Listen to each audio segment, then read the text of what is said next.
Well, thank you, Bob. Thank you, everyone, for coming today to the launch of our campaign here in Tasmania. As has been said, there's a fantastic feel in the state and right around the country for the Greens. I'd like to start by acknowledging that we are on Aboriginal land, and in particular to pay tribute to the Milne people and to their elders and to their culture. 42,000 years of continuous habitation is something for all Tasmanians to celebrate.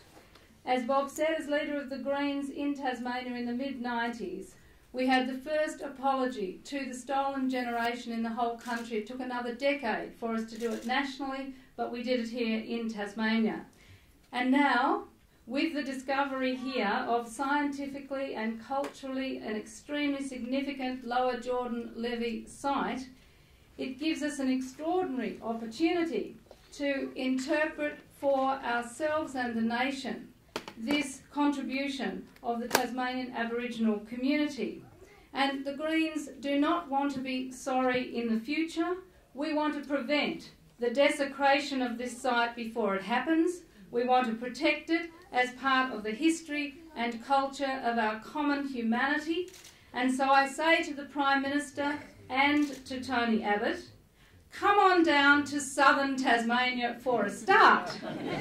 Tell us what you think. Tell us what you think about the value of Indigenous culture in Australia and particularly this site. And while you're here, tell us what you think about our magnificent carbon stores in our fabulous forests in Tasmania, and join the Greens in protecting both our natural and our cultural heritage. We want to hear from the Prime Minister and from Tony Abbott. We want to hear from them that they will not feed our forests into a pulp mill. And we want to hear from them that they will not despoil the Tamar Valley.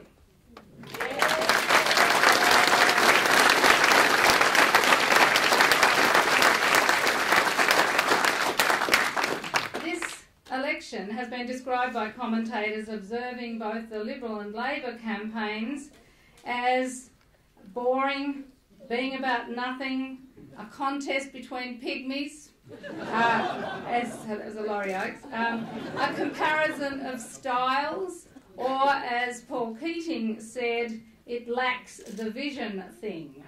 And to the extent that the commentators have been observing the old parties, they are right, because the old parties are the parties of the industrial age. Their agendas have converged such that now the differences are only in arguing who would manage the same things differently.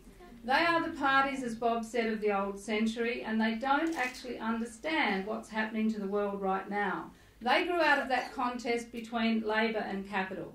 Their entire focus was the struggle between what workers wanted and what bosses wanted. But what they both agreed on was that the earth was free. It was an infinite source of resources and an infinite receptacle for waste. Neither Liberal or Labor put the global environment at the heart of their philosophies or policies. And as a result, neither of them understand what's happening with climate change, with peak oil, with depletion of the global fisheries, with food insecurity and a growing global population headed for 9 billion by 2050. These are the challenges of this century. The Greens do understand what's happening. We do understand why it's happening. It's why we formed here in Tasmania in the first place. It's why we're now the third force in Australian politics, and at this election we are going to come of age nationally because we are the party of this century.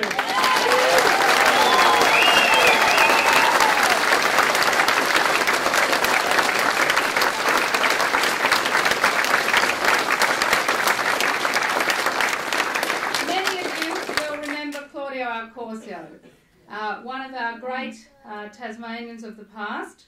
He wrote in 1996, for our launch then, the Greens will be the dominant political and social influence of the next century.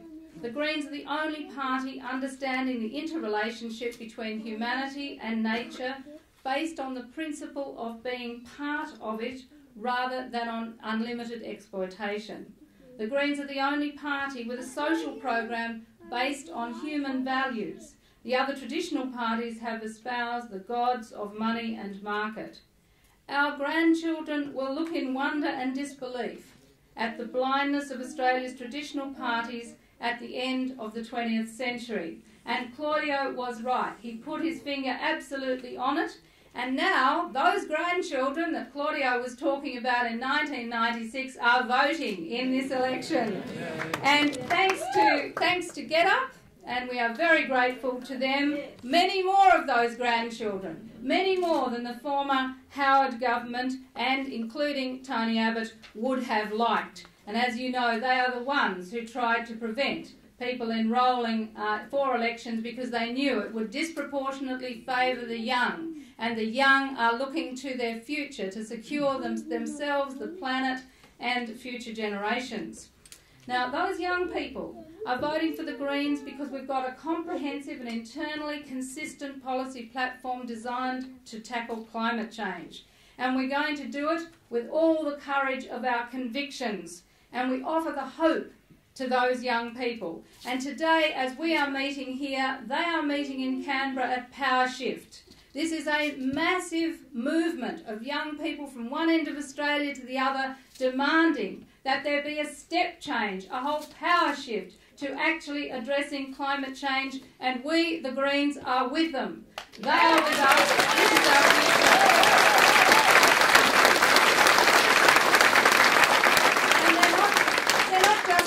About themselves in Australia. These young people at Power Shift and the Greens are saying this has to be a global movement. This has to address the justice issues of climate change. This has to be compassion. This has to look at things like climate refugees. This has to recognise the responsibility of countries like ours for the impacts that are occurring around the world. And right now, we know the Earth is the hottest that it has ever been. This is the hottest decade of the last 3 decades, which were hotter than the ones that had gone before. This year is set to be the hottest on record.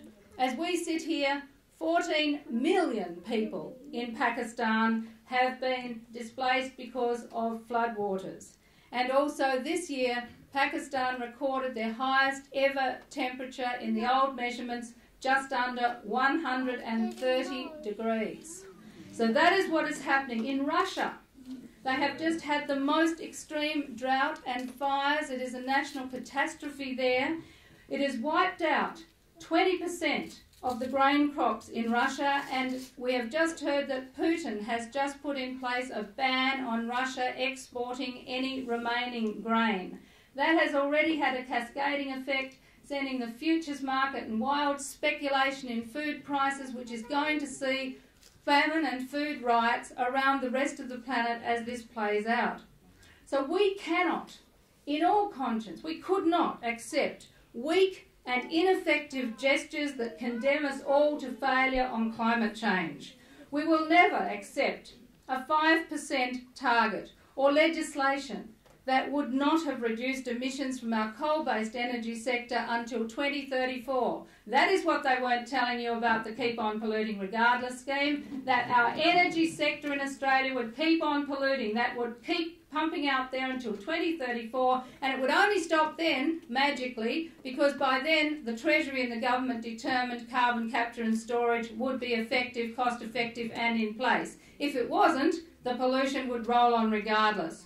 So the Greens not only said, this is too weak and we won't accept it, we came out and said, we have an alternative though, we have a compromise position. And we put that compromise position in January this year, and we have the support of the entire environment movement for it and a growing amount of the business sector who are all now saying, isn't it ironic that the people with the best economic policy on climate change, reducing emissions at the cheapest rate, are the Greens. It is the Greens with the real policy on Australia.